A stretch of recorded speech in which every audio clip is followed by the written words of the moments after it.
Hello dear students, once again welcome you all to the Bishop academy online class. जैसा आपको पता है कि इसके पहले भी आप लोगों ने ऑनलाइन क्लासेस किया था और रीज़न आपको इससे पता है कि कोविड ही रहा है और फिर से उसकी कंडीशन में काफ़ी क्रिटिकल सिचुएशन आने की वजह से हम लोग फिर से ऑनलाइन आ रहे हैं।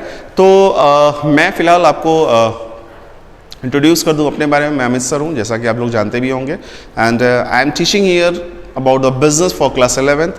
And before starting the subject, we should be understand about their syllabus कि बिज़नेस में हम किन किन चीज़ों को पढ़ने वाले हैं, उसके सिलेबस के बारे में बात करेंगे। तो देखिए, जैसा सीबीएसई ने डिसाइड कर रखा है कि हर एक सिलेबस का कोई ना कोई अपना सब्जेक्ट कोड होता है। तो हमारे बिज़नेस का भी सब्जेक्ट कोड है, वो है क्या है 054, यानी कि 54 जो होता है वो बिज़नेस का सब्जेक्ट कोड होता है।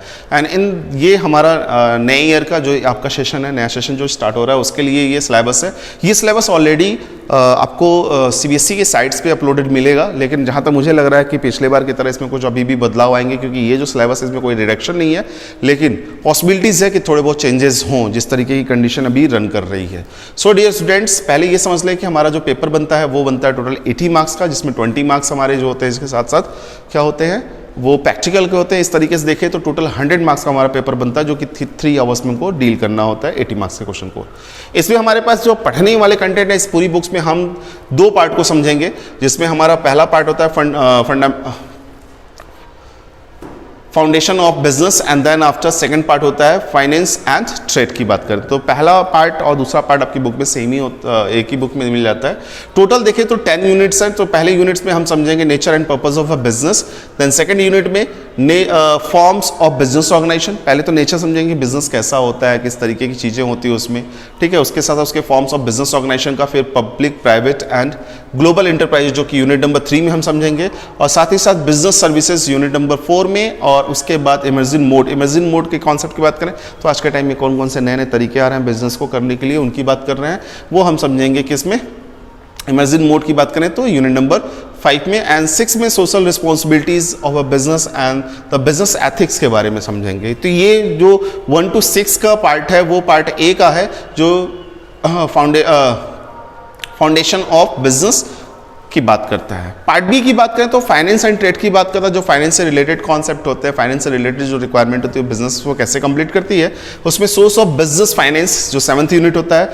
8 यूनिट हमारा small business, 9th internal business trade, and 10th जो हमारा है इंटरनेशनल ट्रेड को रिप्रेजेंट करता है। तो ये तमाम तरह की चीज़ें हैं जो हम इसमें समझेंगे। एग्जैक्टली जब नेचर की बात कर रहे हैं तो उसमें हम बात करेंगे पहले यूनिट में, तो उसमें हम जो समझने वाले हैं उसमें हम समझेंगे हिस्ट्री एंड ट्रेड के बारे में, इंडिया का कॉमर्शियल सिचुएशन कैसा रहा, किस तरह की एक्टिविटीज़ लोग करते हैं नॉर्मली अपनी लिविंग्स को लेके, बिजनेस का मतलब क्या होता है, तमाम तरह की चीज़ें पहले यूनिट में। देन दूसरे यूनिट की अगर बात करें तो हम उसमें समझेंगे फॉर्म्स ऑफ बिजनेस ऑर्गेनाइजेशन, किस किस तरीके के बिजनेस ऑर्गेनाइजेशन होती हैं, जैसे सोल प्रोप्राइटर होता है, पार्टनरशिप होता है, कोऑपरेटिव ऑर्गेनाइजेशन होती है, हिंदू अनडिवाइडेड फैमिली बिजनेस होती है, कंपनीज होती हैं, इनके फॉर्मेशन कैसे होते हैं, किस तरीके से इनको बनाया जाता है, और इसमें किन किन चीज़ किस तरह की एक्टिविटीज़ को मेंटेन करते हैं, हम दूसरे यूनिट में पढ़ेंगे।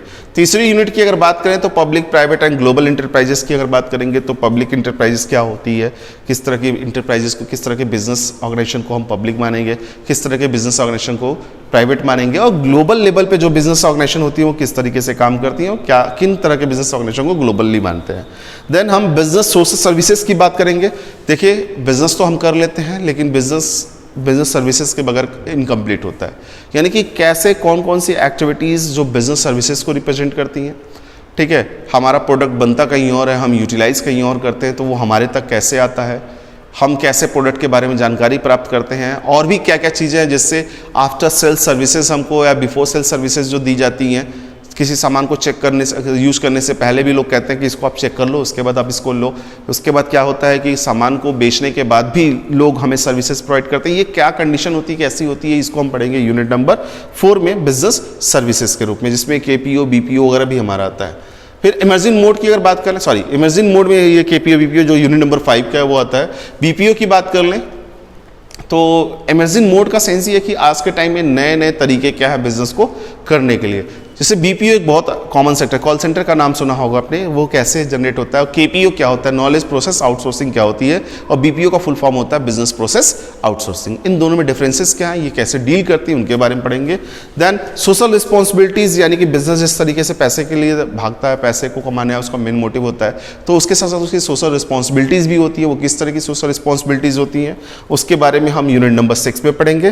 देन हमारा सेकंड पार्ट स्टार्ट होता है, यानी पार्ट बी, जिसमें हम सोर्स ऑफ बिजनेस फाइनेंस, जैसे बिजनेस कर रहे हैं तो बिजनेस को सही तरीके से करने के लिए पैसे की जरूरत होती है। Without profit we are not able to survive in the business organisation या फिर in the business situations. Business situation में या बिजनेस से बने रहने के लिए हमें प्रॉफिट की रिक्वायरमेंट होती है। अगर हमारे पास प्रॉफिट नहीं है तो हम सर्वाइव भी नहीं कर सकते। तो वो अगर सर्वाइव नहीं कर पाते, प्रॉफिट नहीं आ रहा है लेकिन हमको पैसे की जरूरत है, बिजनेस अच्छा है, तो पैसे का अरेंजमेंट कहाँ से होगा, हम पढ़ते हैं कहाँ से, सोर्स ऑफ बिजनेस फाइनेंसेज। इसके साथ साथ इंटरनेशनल और जो हमने स्मॉल स्केल बिजनेस पढ़ा, सॉरी यूनिट नंबर 8 की बात करें तो स्मॉल ट्रेड है, ठीक है, या स्मॉल स्केल ट्रेडिंग होती है, जो छोटे छोटे जैसे हाउस होल्ड बिजनेस ऑर्गेनाइजेशन होती है, तो वो किस तरह की ऑर्गेनाइजेशन होती है, किसको हम स्मॉल मानते हैं, किसको लार्ज मानेंगे। फिर इंटरनेशनल ट्रेड आ जाता है, नेशनल ट्रेड आता है, या इंटरनल ट्रेड जिसे हम कहते हैं, डोमेस्टिक ट्रेड भी कहते हैं उसको, तो उसके बारे में समझेंगे कि कैसे हम अपने कंट्री में डोमेस्टिक ट्रेड को सर्वाइव करते हैं या सर्कुलेट करते हैं। एंड एटलीस्ट इंटरनेशनल ट्रेड जो हम पढ़ेंगे यूनिट नंबर 10 में पढ़ेंगे कि हमारा एक्सपोर्ट प्रोसीजर क्या होता है, इंटरनेशनल ट्रेड क्या होता है, इंपोर्ट प्रोसीजर क्या होता है, और तमाम तरह की चीज़ें। और इसके साथ साथ जैसे मैंने कहा कि कुछ प्रोजेक्ट वर्क है, तो प्रोजेक्ट वर्क जब हम लोग प्रोजेक्ट पे काम करेंगे तो आपको डील कर लिया जाएगा। उसमें भी इस बार बहुत ज़्यादा प्रोजेक्ट वर्क नहीं दिए हैं, एक ही प्रोजेक्ट बनाना है जो कि 4000 से 5000 वर्ड में का होगा। And that's all. If you have any type of queries, मेरे हिसाब से आपको एक बार अपने भी पढ़ लेना चाहिए। मैंने शॉर्टली इसको रिव्यू किया है। इसके अलावा भी अगर कहीं कन्फ्यूजन रहती है सिलेबस को लेके तो एक बार ज़रूर कंसल्ट कर लेंगे। Thank you.